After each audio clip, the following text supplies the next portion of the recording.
seeding here in the semifinal round. Church knocking off the 4 seed Jared Kessler of Pitt earlier today. So it's Hunter Garvin and Mac Church in the top half of the semifinals at 165. Garvin, the top seed, 17-6 this year. Church, the 5 seed, 12-11, but a little momentum right now with Virginia Tech. Ventresca, Hinson, and Hippolito all picking up semifinal wins. Yeah, Mac Church has done a much better job the second half of the year of winning the close matches. Almost all of his matches are really close, and now he's starting to find that formula to win some of the close ones. Garvin's about as dynamic as they come offensively, can score in many different ways. I was in Staford a couple weeks ago. The coaches were always joking. He only scores with one thing at a time, and then he never goes back to it. So he can score in many different ways. It's really just up for him to decide. Garvin, a Team USA member, competed at the U23 World Championships over in Albania, won a match over at the U23 Worlds, went 1-1. Trent talked about really versatile offensive wrestler, has an extensive Greco background, so that certainly is part of his weapon of choice when he goes upper body with you. Yeah, with him having a good Greco background, it just opens up a lot of opportunities for transition wrestling, right? If I get to a double leg and the guy pulls me up, I can come up to a body lock. Or if I'm in a body lock, I can use that to take the guy to the edge. Or, if I have a good head pinch or a chest wrap, he's very good in these type of freestyle Greco situations, but he applies them to folk style wrestling better than almost anybody in the country.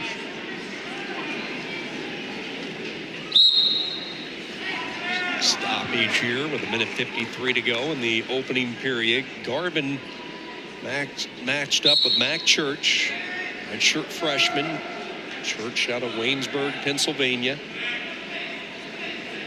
One of those guys, you watch his trajectory, just keeps getting physically bigger and bigger. Told us that probably best suited at 157, but he has put on an effort to get some size and weight and filled this 165 spot for Virginia Tech. Utilized his red shirt a year ago, went 9-8 during that red shirt season, coming off a couple of PA state titles from his high school days with Waynesburg Central. Yeah, interestingly enough, in wrestling, a lot of talk gets put on cutting weight. And I think you're seeing a lot more now that guys are going up in weight classes. And it's just as hard to put on really good weight as it is to cut weight. So it has its own challenges. Obviously, you're not hungry and thirsty, but you got to be really disciplined by doing it the right way. Mac Church has done a good job, and I think that's why he's doing better towards the second half of the season. He's starting to grow into that body a little bit. Garvin is just a really tough puzzle to figure out because he can score in so many different ways. You saw him go wrist control and look front head offense. As you see here, he gets that 2-on-1, he throws himself in, controls that wrist, and then really just looks for his go behind offense.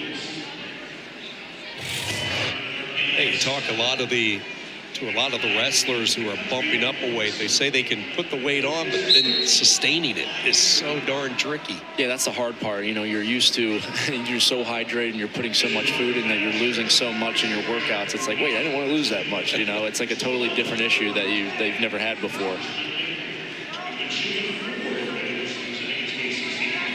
Garvin with a 3-0 lead for Staford. Returning All-American as a freshman for the Cardinal. Just the 3rd freshman All-American in the long, rich history of Staford wrestling. Placed 6th last year at this weight as the 20 seed.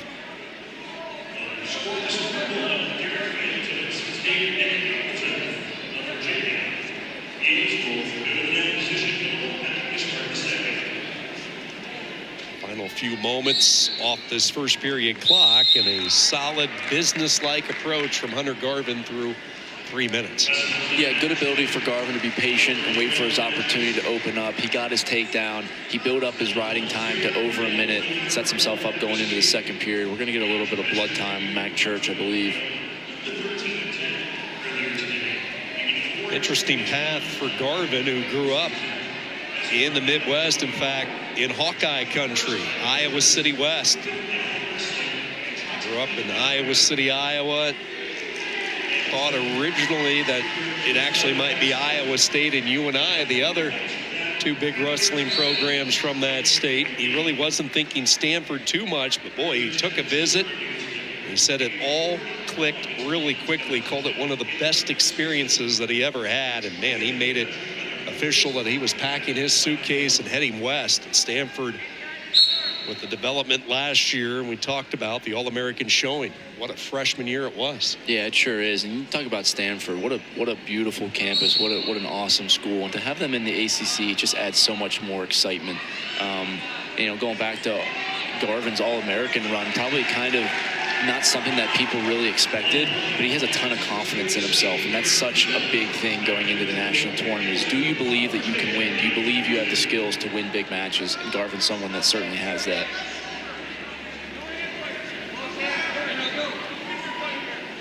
Right now, a hammer on top, and the fact that he is just not giving Mac Church anything to work with underneath there. Just as I say that, Church is finally able to break free, a second away from 2 minutes of riding time from Garvin.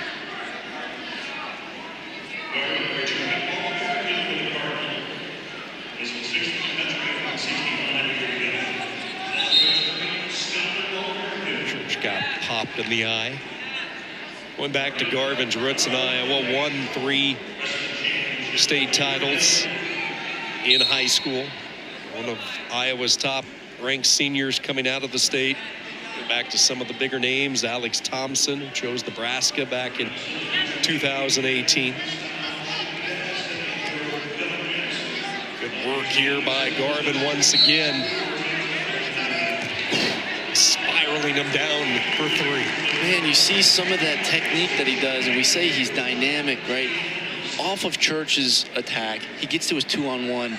He reaches around and gets a bit of a lock in an unconventional way, and really shows some of his Greco-Roman experience with his back arch to slam Church down, but also to stay disciplined enough to stay feet in the mat to get the takedown. So you notice this, comes back, hooks that, takes a back step, back arches, and then finds his takedown. You don't see those takedowns all the time. Really impressive wrestling that Garvin's able to do with keeping his legs in the center of the mat.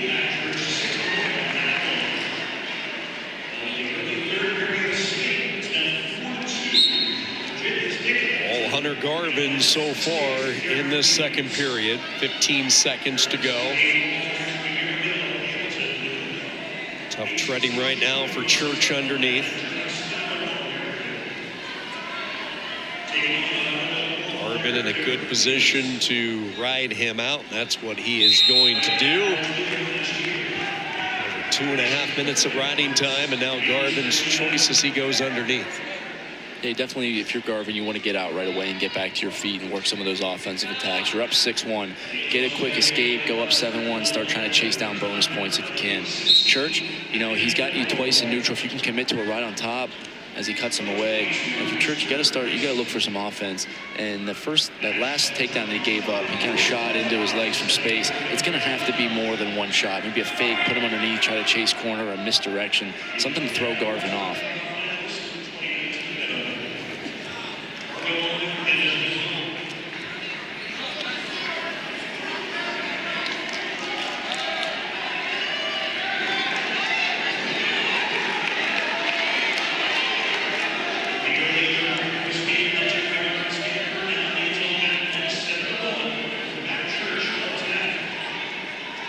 Garvin with riding time. 2.5 minutes, 7-1 lead.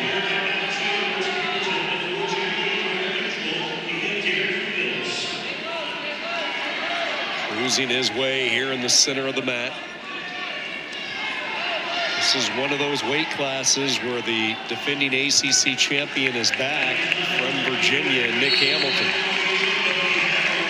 4 defending champions from last year as a whole across the 10 weights, with Hamilton, Kyarini, Ed Scott, and TJ Stewart.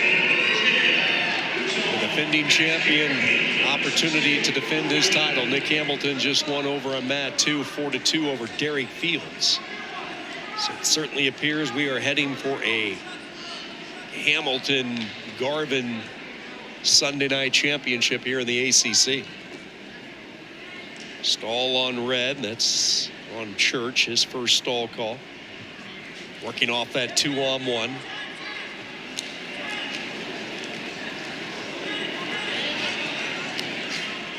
Hunter Garvin trying to get 3 late does.